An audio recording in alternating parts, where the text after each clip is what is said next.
দখলদার ইসরায়েলি বাহিনী এবং ফিলিস্তিনি পুরোদমে যুদ্ধ চলছে, জানিয়ে দিব হাতে থাকা সর্বশেষ আপডেট আন্তর্জাতিক সংবাদ। প্রথমে এই সংবাদ শিরোনাম।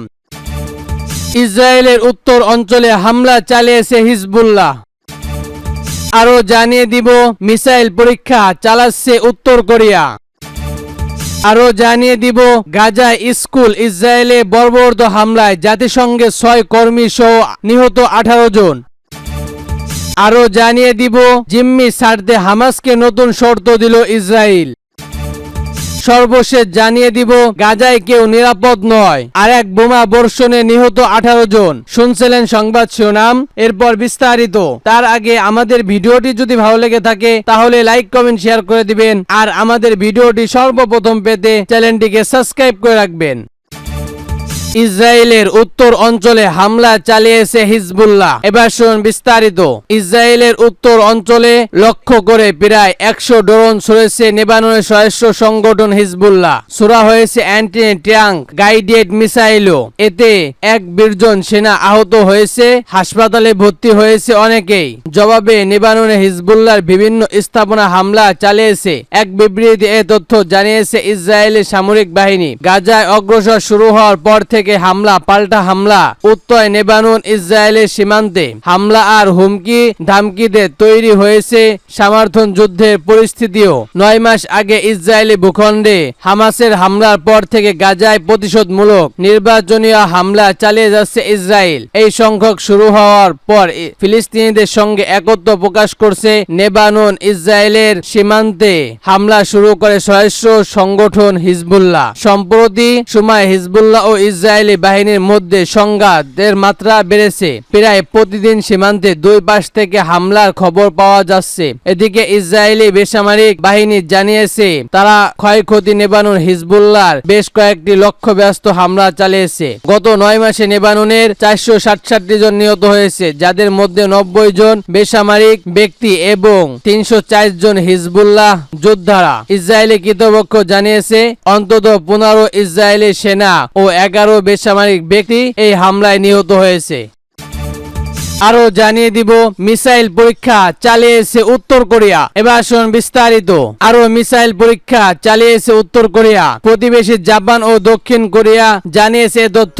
সিউলের দাবি বৃহস্পতিবার 12 সেপ্টেম্বর ভোরে পূর্ব উপত্যকাল থেকে ছোড়া হয় বেশ কয়েকটি সম্পূর্ণ পাল্লায় আন্তরিক দেশি ক্ষেপণাস্ত্র।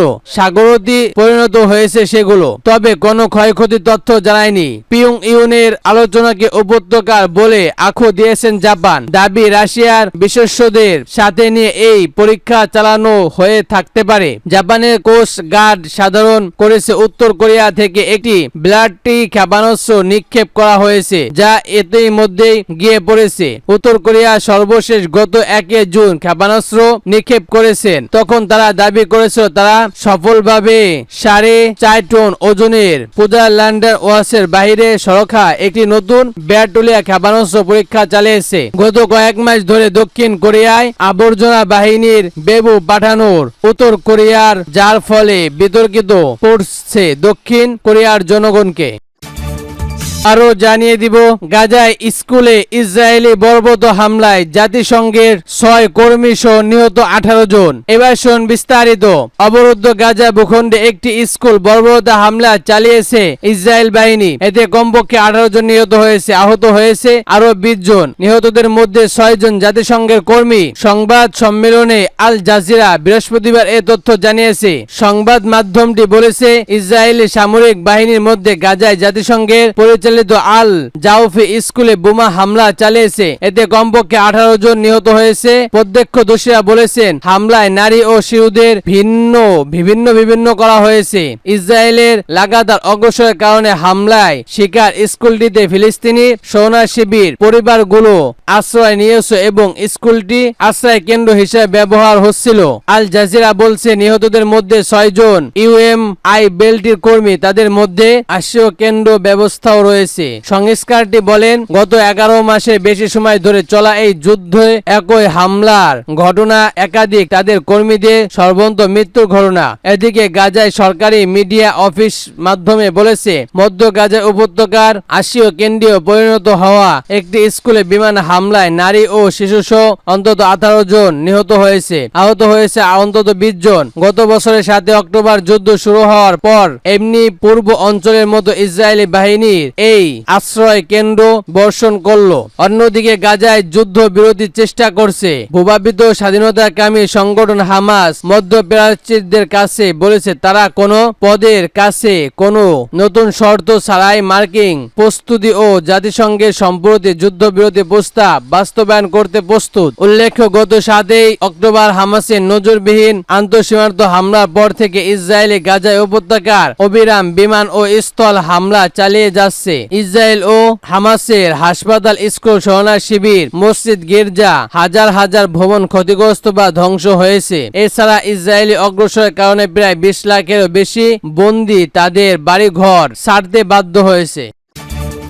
আরো জানিয়ে দিব, জিম্মিদের ছাড়তে হামাসকে নতুন শর্ত দিল ইসরায়েল। এবার শুন বিস্তারিত। গাজা নিয়ন্ত্রণকারী সহিংস গোষ্ঠী হামাসের বর্তমান প্রধান ইয়াহিয়া সিনাকে তাকে গাজা থেকে নিরাপদে বের করে দেবে ইসরায়েল। এমনকি তার পরিবারের সদস্য এবং তার বাইরে সিওয়ানের যদি কাউকে তার সফর সঙ্গী হিসাবে কাউকে নিতে চায় তাকেও ছাড় দেওয়া হবে। সেজন্য হামাসকে নতুন শর্ত দিল ইসরায়েল। শর্ত এখনো হামাসের কমান্ডার যত ইসরায়েলি জিম্মি রয়েছে তাদেরকে মুক্ত দিতে হবে। মার্কিন সংবাদ মাধ্যম বুলডোকাটের সাংবাদিক জেজিরা ডেয়াকে দেওয়া এক সাক্ষাৎকার এ তথ্য জানিয়েছে ইসরায়েলের সরকার জিম্মি এবং নিখোঁজ বেসামরিক কমিটির সম্পাদক গ্যারি হিস। সাক্ষাৎকারে গ্যাল্ড হিস বলেন, আমরা হামাসের কজায় থাকা আমাদের সব জিম্মিদের জীবন অবস্থায় ফেরত চাই। তারা নিয়মিত যদি বর্তমান সুযোগের বন্য সিলগিট এবং শীর্ষ সন্ত্রাসী ইব্রাহিম সিনাকে গাজায় নিরাপদে বের হওয়ার সুযোগ দিতে হয় তাতে আমরা রাজি। এমনকি সিনার পরিবারের সদস্য এবং পরিবারের বাইরে আরো কোনো ব্যক্তিকে যদি তিনি সফর সঙ্গী করতে চায় সেক্ষেত্রে আমরা ছাড় দিতে প্রস্তুত। হির্স আরো জানিয়েছে, মধ্যপ্রাচ্যের মধ্যে সম্প্রতি হামাসকে এই প্রস্তাব দিয়েছে ইসরায়েলের সরকার, কিন্তু হামাসের পক্ষ থেকে এখন পর্যন্ত কোনো ছাড় পাওয়া যায়নি।